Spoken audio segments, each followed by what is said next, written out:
Super Bowl 36. Red Sox win from worst to first in 2013. This is the Shayne and Mike Show on Dirty Water News. Bringing the highlights and hard hits. We love that. Dirty Water. Boston, you're our home. Oh my! What a magnificent finish to this ball game! I think Jimmy is going to be ready to go. And I'm going to say this it's only been one game, but I would have more faith in Jimmy Garoppolo in a game if Brady went down this year than Ryan Mallett. You know, a lot of people would. So they were saying that in practice, Jimmy Garoppolo's throws on the outside were phenomenal. That he was making pinpoint throws where people doing outside curls, wide receivers doing outside curls, doing outs, doing fade routes. The thing was his decision making.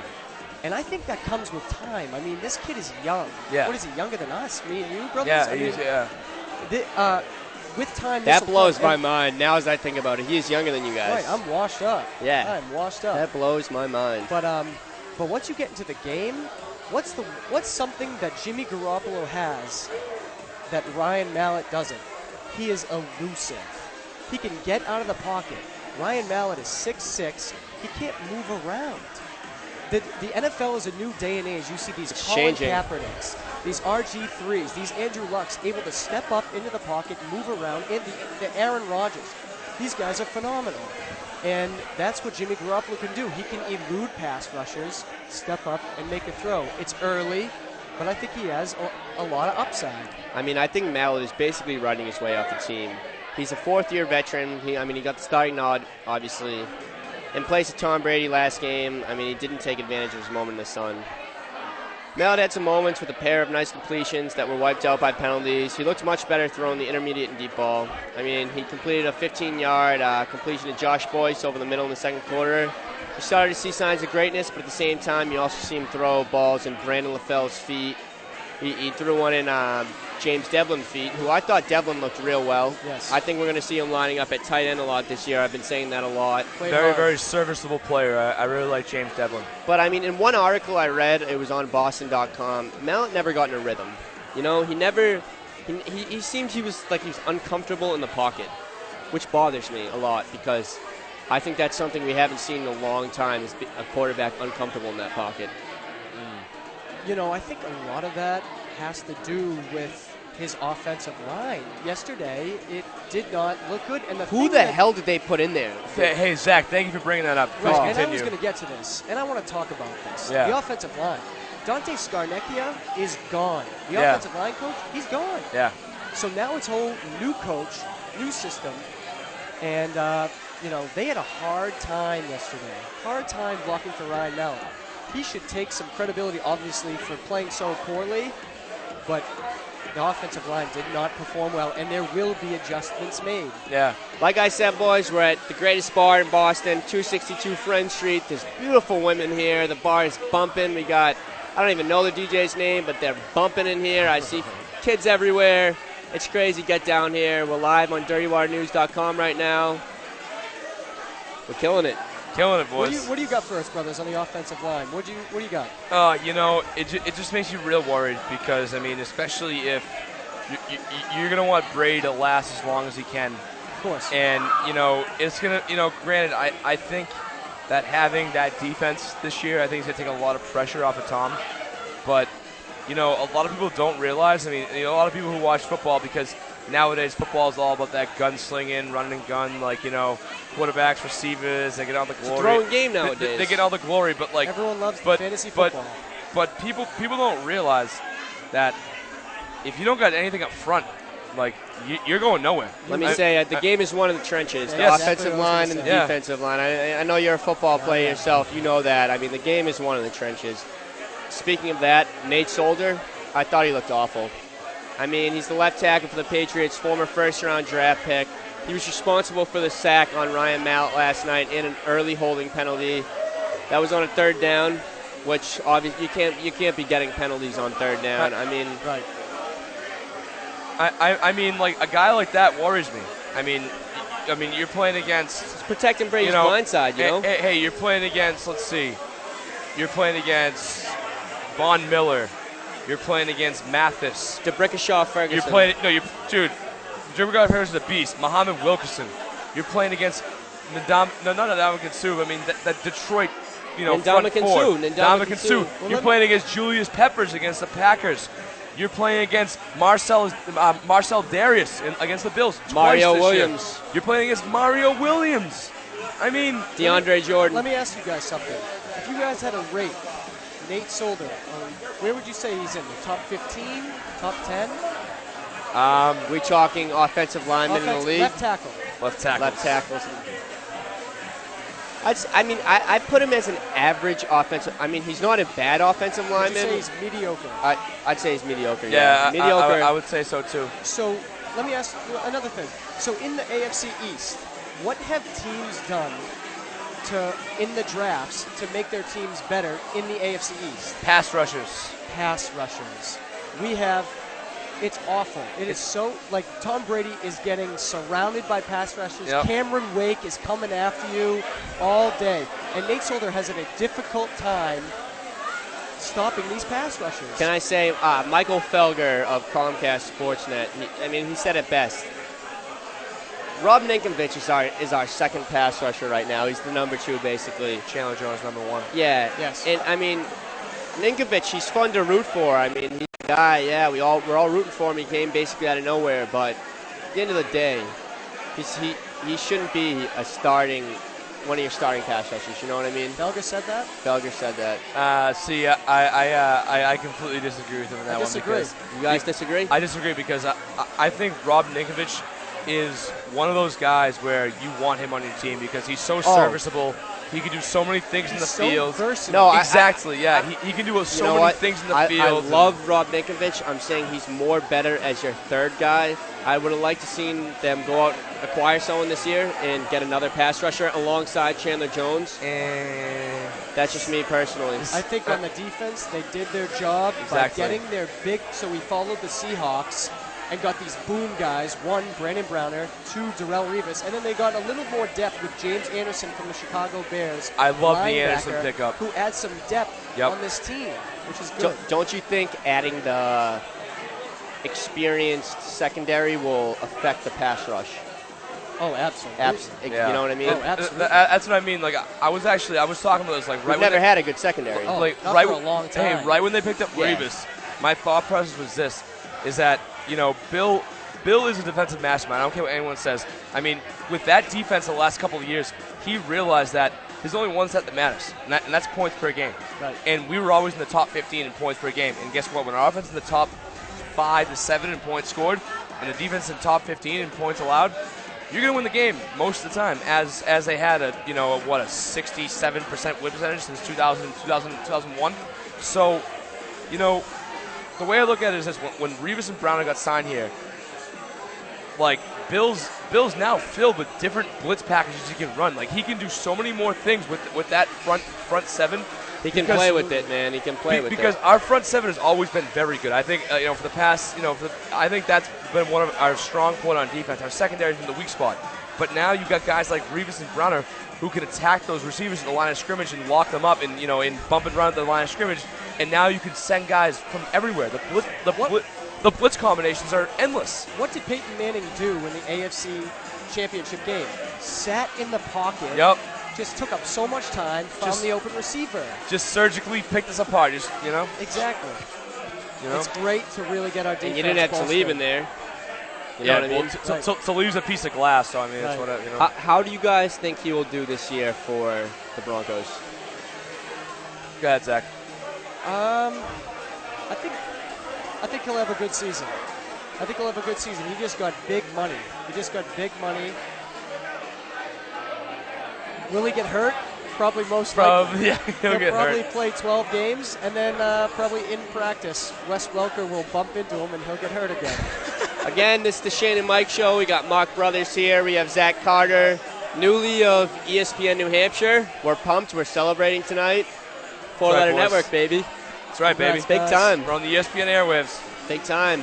Well, I'm going to go back to what, we were talking about with Talib. And, everyone, it's funny, and I love the fact that the Pats offseason went under the radar. I mean, I think really everyone around the NFL is really underplaying the fact that we just got Darrelle Revis. Like, we got Darrelle Revis.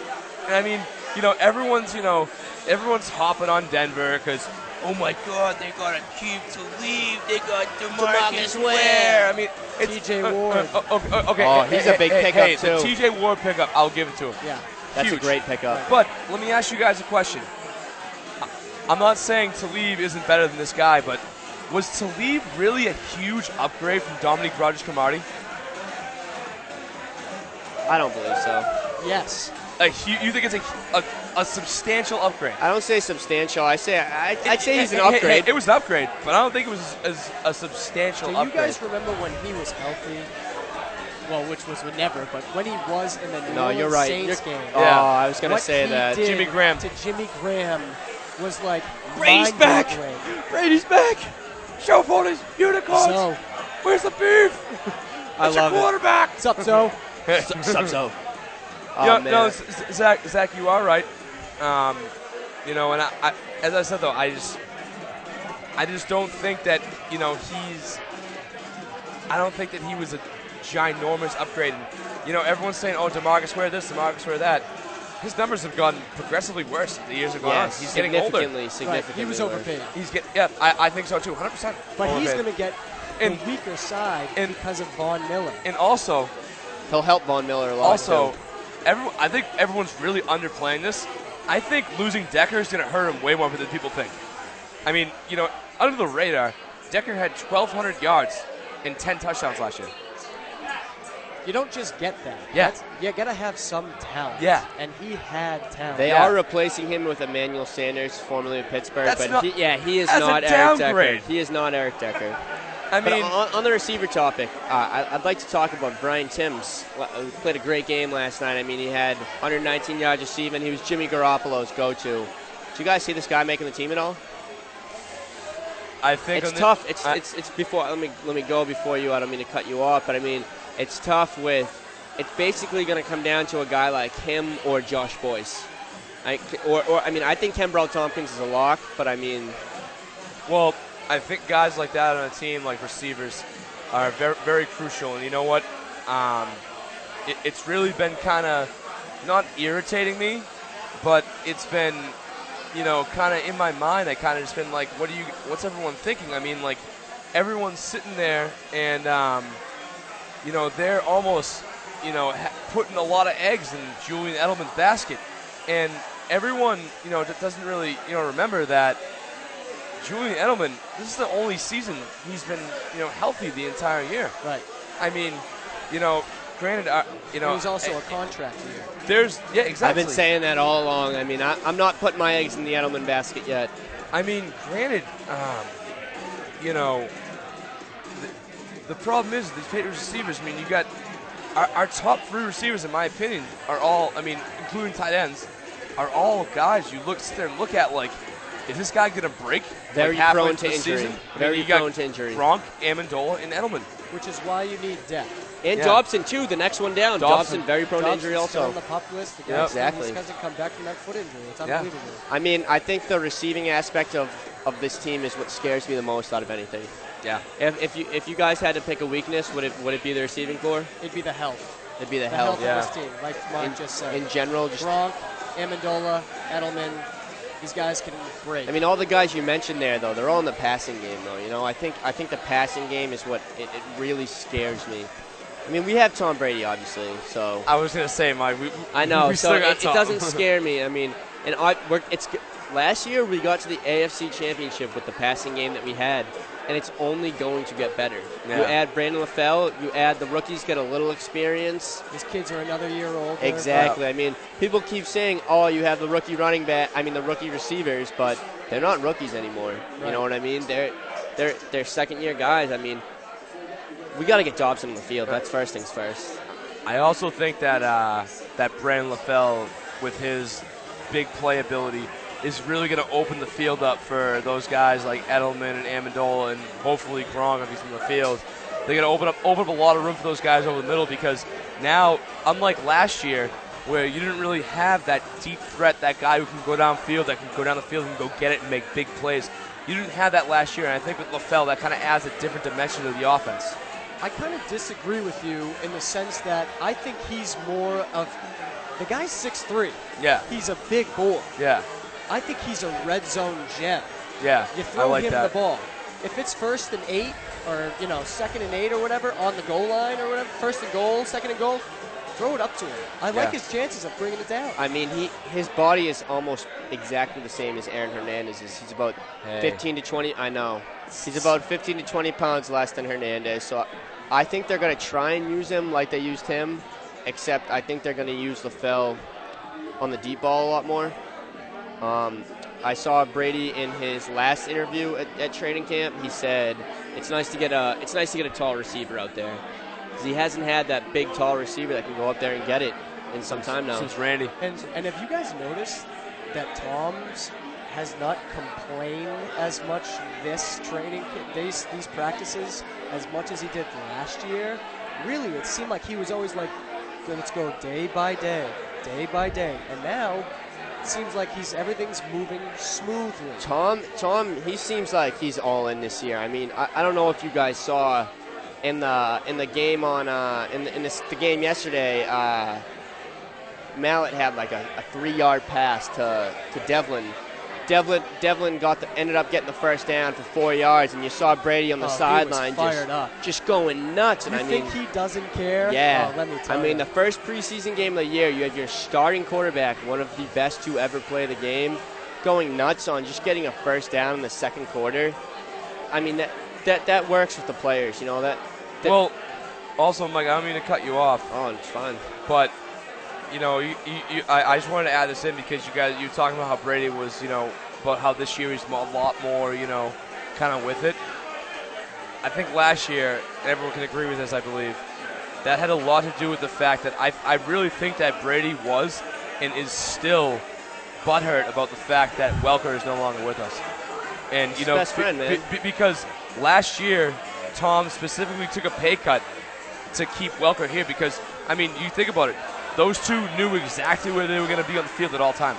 I mean, Brady knew that when in doubt, I know where Wes is going to be. I can throw it in that spot, and he's going to go get it. You think he's still banged up even now? Brady?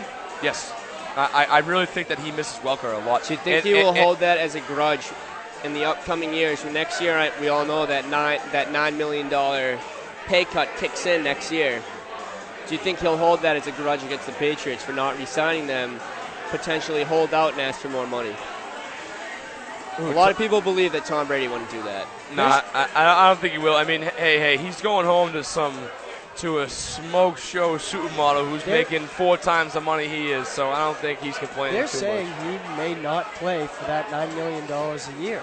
And why would he when he could make like $18 million a year in New England? I mean, or anywhere. I mean, Andy Dalton just received a ridiculous contract, and Tom Brady is 10 times the quarterback that Andy Dalton but if is. Brady does take that $9 million a year, kudos to him. But man. isn't Brady guaranteed the most money, the second most money in the league? Yeah, exactly. It's all about those guaranteed. It's all about the guaranteed money. That's the reason why. Exactly. That's a secret in his clause there, Yeah, and also the other secret in his clause is that he poses for Uggs, and he reps Uggs, and he is married to the highest paid supermodel in the world. So he's got that sponsorship with Under Armour also. Yeah, I don't think money's really too big of an issue for the Brady family. I think killing us. To be honest, she is. Bring back Bridget. We need Super Bowls. Yeah, hey, Bridget O'Tara. Bring back Bridget. Jesus, bring back Bridget. But I mean, I completely forgot what I was going to say because now I'm thinking about Bridget Monahan. Yeah, hey. She's hot. She's pretty. She's hot. She is pretty. And Tara Reid. Brady's been there, man. He's been around the block. Hey, man, hey. Good for him. If you were Tom Brady, wouldn't you, too? Yes. He's so handsome. I actually wanted to ask you guys a question. What do you guys think about James White, the running back out of Wisconsin? I think he's got some big upside. I'll take this one. Please. I mean, I as Mark knows, I went out to the training camp a few times, and they use James White a lot. They're using him in the first team offense? Yes. Okay. Yeah, they're lining up him and Vereen in a 2-back set a lot. I mean, I haven't like seen that. That's deadly. Mark, I don't know if you remember, back when we were doing the show in the Woburn Studios, your first show. Yeah. I mentioned to you, I said I think they're going to run a lot of 2 running back sets this year, and man, with Vereen and White, they're using them a lot. If I'd say any rookie is going to contribute this year, I'd have to say it'd be James White. Can White catch passes? Oh, absolutely. This is bread and He was butter. going up and over too. I saw him one time, went up and over Hightower, reached right over him, caught the ball. Brothers, what do you think about James White? As Mike said, I really think if they use him and Vereen in the field at the same time, that's a matchup nightmare for a defense. Especially, hey, for example, let's put this set in the field, right? So you got White and Vereen out of the backfield. You put those guys in, God knows where they would put them, where they line them up, where they put them in motion. They like to line Vereen up in the slot, as you guys know. You also got to think, too, you got Gronk on the field, you have Edelman on the field, and you have LaFell on the field. There's so many, this year, if our receiving core kind of comes together and, combined with our running backs and our tight ends and really and they can run the packages they want to run, I think it's going to be just matchup nightmares all over the place. I think the offense is due for an explosion this year, and everyone's talking about the defense. And granted, hey, that's awesome. The defense is going to be great, but I really think the offense is going to be if everyone in the offense comes together, especially if 87's healthy, because the key to the offense, I think, is 87 being healthy. That, in my opinion, has been the key to the offense since he's come into the league. But I think there's going to be a lot of matchup nightmares this year for a lot of teams, and I think the offense will be very, very productive this year. And I like James White. I like the idea of those running backs who can who are multidimensional, who can run the ball, who can catch it out of the backfield, who can line up in the slot. I really like it. See, I think the Patriots, they introduced a new type of offense. Bill revolutionizes the game. I feel like he introduces so many new things to the game that people haven't seen before. I mean, the hurry-up offense is one thing that stands out in my mind. I mean, it was obviously a thing before Bill, but I mean, him and the Patriots really revolutionized that hurry-up offense, and I think they went to the 2 linebackers, the 2 tight end set back a few years ago with Hernandez and Gronkowski, and that wasn't seen too often. And I think now they're really, really going to emphasize this 2 running back set. And I think that's what they're going to thrive off of. And what they did in 2007, where they, the offenses in the NFL were on the cusp of becoming passing leagues. What the Pats were. And then, right after the Pats' breakout NFL historic season, that's when it became the passing league. Yeah. And it's really what Bill Belichick has done with the NFL. It's unbelievable. It really is absolutely crazy. I mean, he has done so much for the league. He's revolutionized offense, defense, just cheating. But I mean, hey, I'm not mentioning that. But I mean, he's done everything. Whoa. Chill. Don't get me going. Yeah. Don't get us started up in here. I mean, hey, that brings us to Kerry Williams. All right. I know you wanted to mention him. Yeah, Zach? Kerry Williams, the big mouth cornerback out of Philadelphia. Explain to us this Kerry whole who? Kerry who? Yeah, who's this guy? Yeah. Go ahead, Zach. I know you everyone want to knows talk about that next week we have joint practices with the Philadelphia Eagles, which I like joint practices. I think you get more out of them. Oh, I think it's awesome. So we're going up against Philadelphia next week, and when Kerry Williams heard this, he went on to say that he doesn't want to do joint practices. And this is because he still thinks we're a bunch of cheaters. Okay. And his only logic is that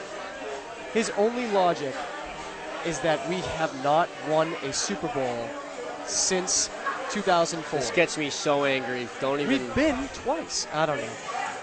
But drives me crazy. It drives me crazy. I mean, we haven't had the defense we had in 04 and 03. I mean, we haven't had a defense like that.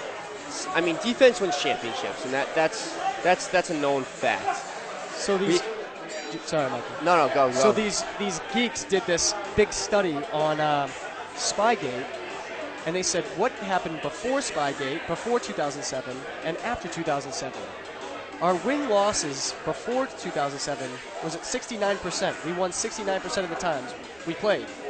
After, we won 75%. So we got better. Doesn't make any sense to me. I mean, our winning percentage speaks for itself. Mark, Right. You've mentioned the winning percentage we've had a couple times in the show. I mean, Unbelievable. it's unlike anything else in professional sports. I mean, I really haven't seen a pure domination of a division, and let alone an entire conference like the Patriots have. It blows my mind. But guys, I mean, we're coming into the last 2 minutes. As you know, we like to do our final word, something crazy, something random. We kind of took your final word there, but what do you got? I got another one if you need it. What do you got for us? You know, I'm gonna kind of restate what I said in the headlines about the judge. Thank you to that judge who finally had some sense that these kids have been getting robbed by the NCAA for years.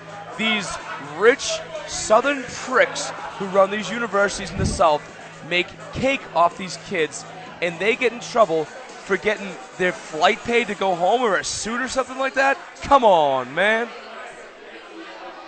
You're up. What do you got for us? Okay, so you guys all Again, know. this is Zach Carter. Great to have him on the show. Thanks again, Thanks for guys. coming on, Zach. I just want to say that, as you guys all know, I'm a huge Celtics guy. Huge Celtics guys. I got season tickets. They're my life. Now that the Kevin Love deal is done and he's going to Cleveland, well, soon, the Celtics are looking at Tankapalooza Part 2. Everyone buckle up, shoot for 20 wins, and we'll take another lottery pick. Let's go. All right, again, this is the Shayne and Mike Show. This is my final word. I'm Mike Grinnell. You can follow me on Twitter, Grinnell22. You can follow Mark on Twitter, mbrothers523. Do I get that down now? That is correct, and sir. Zach, he doesn't have Twitter. Follow us, Shayne and Mike. We'd like to say thank you to our producer, Dave Larkin, Dirty Water News, S.J. Torres, Bill Fairweather, everyone here at the Greatest Bar for hosting us. 262 Friend Street. Get down here. It's crazy. Dirty Water News, boys. We love that dirty water. Love that dirty water. ESPN, baby. Let's go. Thank you, guys. Super Bowl 36. Red Sox win from worst to first in 2013. This is the Shayne and Mike Show on Dirty Water News. Bringing the highlights and hard hits. We love that. Dirty Water. Boston, you're a home. Oh my! What a magnificent finish to this ball